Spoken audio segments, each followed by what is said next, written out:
네, 이번 차시에는 통합 분석 및 설계에 대한 향상 학습을 가져보도록 하겠습니다.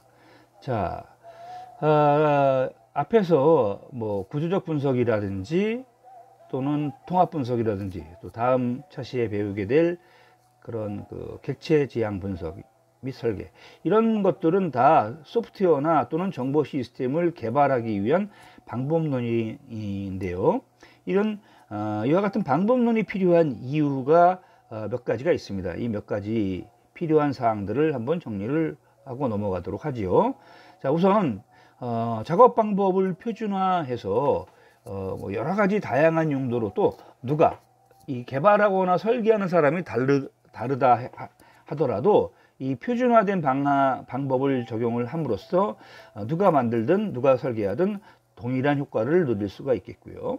그 다음에 고객과 개발자 사이의 커뮤니케이션 소통 능력이 향상됩니다.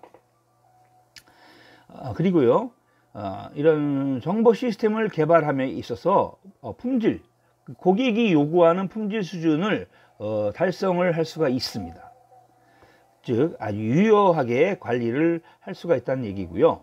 그리고 프로젝트를 수행하다 보면 이 개발 기간 안에 여러 가지 다양한 위험 요소들이 발생할 수 있어요. 이런 것들을 최소화하기 위해서 방법론을 적용하는 것입니다. 그리고 이런 프로젝트라는 것은 항상 제한된 시간과 비용 면에서 그 안에서 시스템을 개발을 해야 되는 경우가 많습니다. 당연하겠죠. 따라서 주어진 기간과 그 비용을 준수하면서 시스템을 완성할 수 있도록 도와주는 역할을 이 방법론이 한다는 것이죠. 자, 그렇다면 우리가 정보공학이라고 하는 그 방법론을 한번 생각을 해봐야 되겠죠.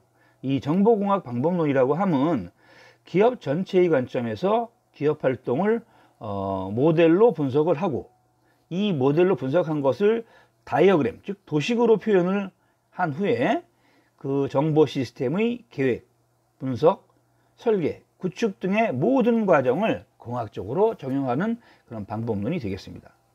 그래서 이런 정보공학 방법론과 기능 중심의 방법론의 어떤 차이점이 있는데요. 이를테면 전사 차원, 즉 전체 기업에서 어떤 조직이든 정보체제를 지원할 수 있어야 하고요. 그리고 경영 전략을 지원하는 그런 비즈니스 중심의 그 방법론이라는 것이고요.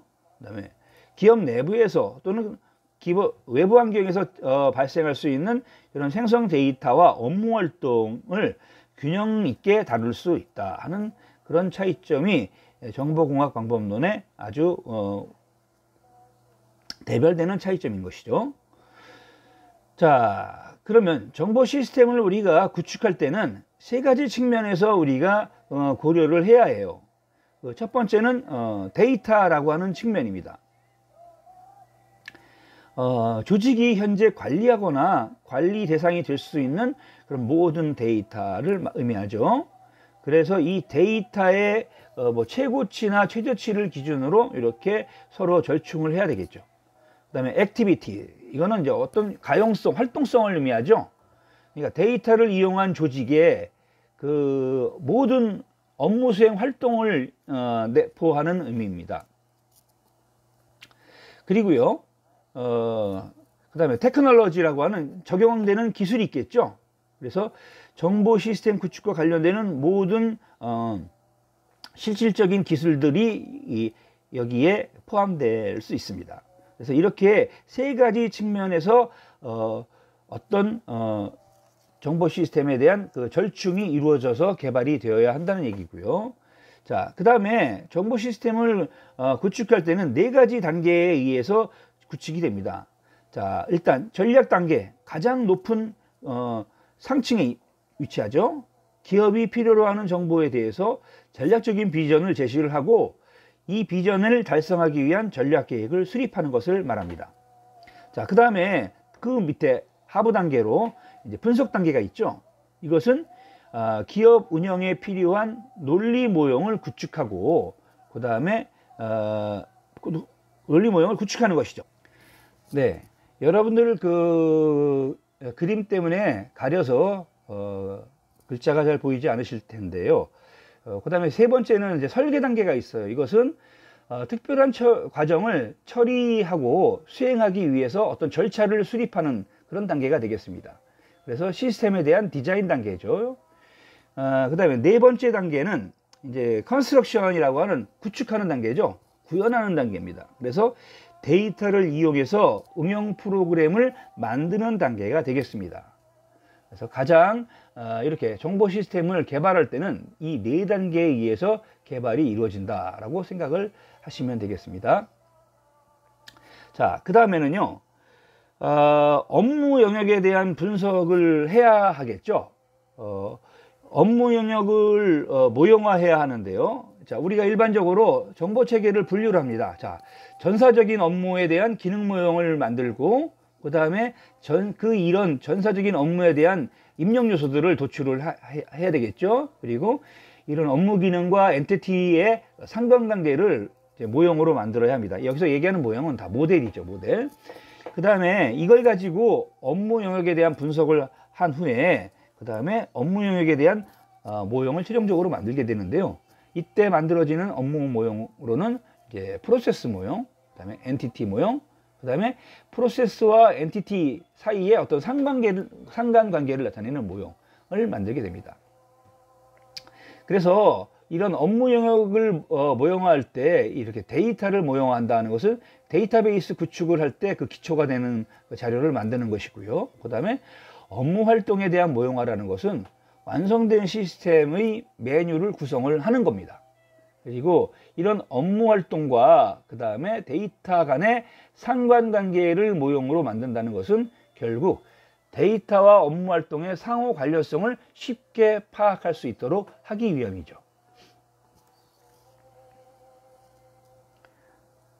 자, 그러면 우선 이 정보 시스템에서 다루게 될 데이터에 대한 모형을 구축을 해야 하는데요. 이때 데이터 모형 구축이라고 하는 것은 정보 구조를 어떤 실체와 관계를 중심으로 체계적으로 표현하고 최종적으로 문서로 만드는 그런 기법을 말합니다. 그래서 데이터 모형을 구축하는 목적은 연관 조직의 정보 요구에 대한 정확한 이해를 제공하기 위한 목적과 그 다음에 분석자, 개발자, 사용자 간에 원활하게 의사소통이 이루어질 수 있는 그런 수단을 제공하려고 하는 목적, 그리고 데이터 중심의 분석 방법을 제공하기 위함, 그리고 끝으로 변경이나 어떤 영향에 대한 분석도 제공할 수 있도록 하기 위한 그런 목적, 이런 네 가지 목적으로 데이터 모형을 만드는 겁니다. 그렇다면 데이터 모형을 구축할 때 어떤 것들이 있을까요? 그 종류를 살펴보면요, 논리적인 데이터 모형과 물리적인 데이터 모형으로 이렇게 구분지어서 살펴보도록 하겠습니다. 자, 논리적 데이터 모형을 구축한다 하는 것은 결국 뭐예요? 기업 모델에서 나온 실체를 구체적, 상세적 정보로 변환하고 또 일반화하는 과정을 말합니다. 이렇게 일반화한 다음에는 물리적인 모형으로 만들어야 하는데요.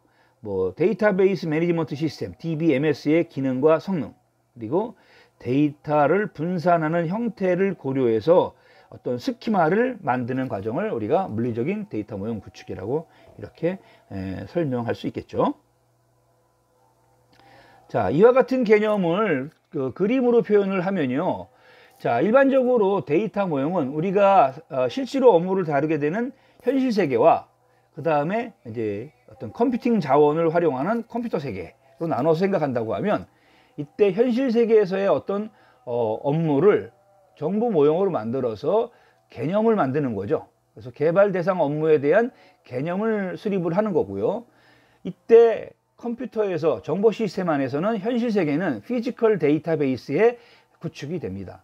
그리고 이에 따른 어떤 개발 대상 업무를 데이터 모형으로 형상화해서 데이터베이스 안에 구조적인 형태로 구조화시키는 것이 결국 데이터 모형을 구축하는 이런 개념이 되겠습니다.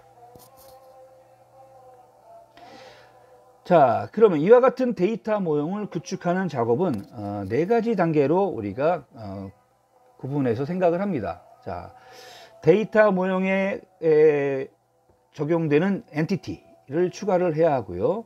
그 다음에 이 엔티티에 대한 상세화를 해야 되겠죠. 그래서 이 엔티티가에 대한 아이디, 식별자, 그 다음에 엔티티가 가지고 있는 속성, 그리고 엔티티의 일반적인 성격을 규정을 해주죠. 그리고 어떤 엔티티와 엔티티 간에 또는 엔티티와 업무 간에 관계를 상세화하는 것이 필요한데요. 이때는 어떤 기술성이나 또는 선택성 같은 것을 가지고 우리가 상세화합니다. 그 다음에 이제 업무 규칙에 대한 정의도 우리가 내려야 되겠죠. 자, 그 다음에 모델링의 적정성 판단 기준은 6가지로 정리를 했습니다. 이제 구조적인 확증성이라든지 단순성, 그 다음에 중복성, 비중복성이죠. 중복되지 않아야 되고요. 그 다음에 공유성, 그 다음에 무결성, 확정성, 이렇게 6가지 적정성 판단 기준이 있습니다. 이론적인 검토와 또 향상학습을 위한 자료는 이상으로 마치도록 하고요. 지금부터 나머지 시간 동안은 여러분께서 다음 지문을 읽으시고 이것을 분석을 한 후에 그 다음에 앞에서 학습했던 그런 통합 분석 및 설계 방법을 가지고 기능 모형으로 작성을 해 보시길 바랍니다. 이때 기능 모형은 IDEF0 방법을 활용을 하시면 되겠습니다. 지문은 같이 한번 읽어보도록 하겠습니다. 꼼꼼히 살펴보시고 여러분의 별지에 별도의 종이에 메모를 남겨 놓으시면 되겠어요. 자, 우리 회사의 제품 구매 업무 절차는 제품을 주문하고 제품을 인도받고 그 다음에 구매 대금을 결제하는 이렇게 3가지 절차로 나뉜다고 이렇게 일단 가정을 하는 겁니다. 이때 우리와 거래하는 공급선은 즉 거래처죠.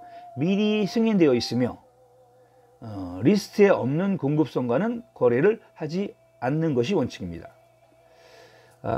요청하는 제품도 사전에 승인되어 있고 그 다음에 한 제품에 대해서 여러 공급자를 두고 있으며, 왜냐하면 한 제품을 공급하는 공급선이 만약에 뭐 폐업을 한다거나 파업을 한다거나 이렇게 해서 제품 공급할 수 없으면 우리에게도 타격이 올 수 있기 때문에 같은 제품을 공급할 수 있는 공급자를 여러 명을 물수 있게 두고 있어야 되겠죠. 그리고 내부에 5자리로 된 공급자 고유번호 시스템을 가지고 있다 하는 겁니다. 그러면 적어도 10,000개사 99,994개사까지 공급선을 분류할 수 있다는 얘기가 되겠죠. 자, 계약 조건은 공급자의 조건에 따라 다르고 가격, 그 다음에 공급받는 데 걸리는 시일, 그 다음에 할인 적용을 할 수 있는 최소 주문량, 그리고 이때 할인율, 이런 것들이 계약 조건에 포함되어 있습니다. 자, 제품을 주문하는 업무는 다음과 같습니다. 제품에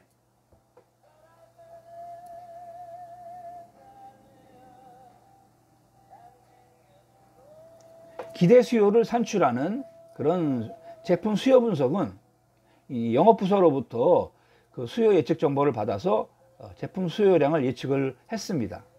그리고 제품에 대한 그 재주문량 결정은, 즉 초기에 주문을 하고 그 다음에 뭐 예를 들면 하자가 생겼거나 아니면 매진이 됐거나 해서 추가로 주문해야 할 때 이때의 결정은 계약 정보나 제품 수요 분석 업무에서 작성된 예측 제품 수요, 그리고 창고의 재고량을 토대로 해서 실제 주문량을 결정하게 됩니다. 이때 재고는 창고별 제품별로 구분됩니다.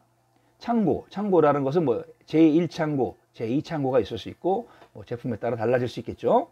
자, 그 다음에 주문 발주는 실제 결정된 주문량으로 품목이나 가격, 공급자 조건에서의 할인율에 의해서 공급자에게 주문을 내게 됩니다. 한 공급자에 대한 모든 주문은 하나의 주문서로 작성되고 그 다음에 선정된 공급자에게 보내집니다. 이때 주문서에는 구매 주문 내역과 주문 품목이 포함되어 있습니다. 이후에 요청되는 주문에 대한 처리는 납품 영역의 에서의 벌어지는 일이고요. 주문된 제품들은 적시에 납품되도록 철저히 관리되어야 합니다. 자, 주문 통제는 공급자에게 발주한 주문을 모니터링하기 위한 것이고 각 구매 주문에 대해서 공급자가 납기 내의 주문량을 납품하도록 철저히 관리해야 하겠죠. 만약에 납품 기일이 지나도 품목이 납품되지 않으면 후속 조치를 통해서 그 주문에 대한 어떤 조치사항을 이렇게 요구해야 되겠죠. 자, 그렇다면 여러분들 이제 해야 할 기본 과제는 나왔고요. 자, IDEF 제로 모델을 작성하는 지침을 한번 다시 학습해 보도록 하죠. 자, IDF 제로 모델화 활동을 시작하기 위해 작업자는 모델의 목적과 활동의 설명이 정형화될 수 있는 그런 관점, 즉 목적과 관점을 우선적으로 결정을 해야 합니다. 이때 목적이라는 것은 모델화 작업을 하는 목표고요. 관점은 모델을 구축, 검토, 파악할 경우 취해야 할 기준이 되겠습니다. 즉 목표와 기준을 우리가 유지를 해야 한다는 거고요. 그 다음에 문법적 제한 및 규약을 우리가 알아야 되는데요. 하나의 활동, 즉 액티비티가 분해될 수 있는 범위는 예를 들면 통상 3개에서 6개 이내의 액티비티로 분해를 하는데요. 이때 하나의 액티비티에 연결될 수 있는 화살표의 수를 제한을 해야 합니다. 즉 동일한 개념이라면 6개 이하로 미리 설정을 해둘 필요가 있다는 것이죠. 자, 모델을 판독하고 그것이 2분 미만의 시간에 가능한지를 살펴봐야 합니다.